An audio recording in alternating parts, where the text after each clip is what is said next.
Tu connais l'histoire de l'équipe de France de rugby? Non? Vas-y, abonne-toi, je te l'ai dit. Après son invention en Angleterre, fin 18e, début 19e siècle, le rugby a mis un petit temps avant d'arriver en France. Et quand je dis un petit temps, on compte qu'il est arrivé entre 1870 et 1890. Et quand je dis en France, je dis surtout Paris, parce que quid de la France sans Paris, blablabla. Je suis peut-être un petit peu aigri là. Et avec l'arrivée de ce sport dans l'Hexagone, vient la création de plusieurs centaines de petits clubs de rugby amateurs. La particularité de ces petits clubs, c'est tout simplement de jouer au rugby entre eux et de temps en temps aller se foutre sur la gueule avec les petits clubs anglais. Harry Potter. Non, Harry Potter.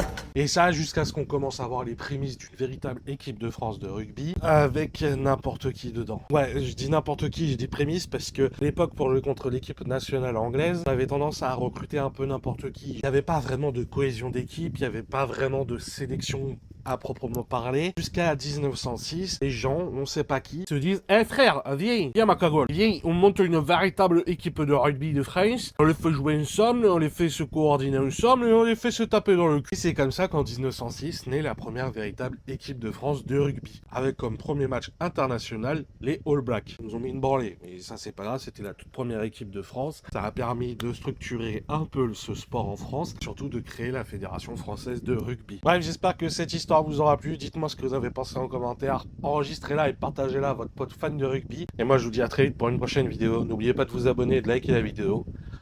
C'était Ludo, prenez soin de vous. Peace.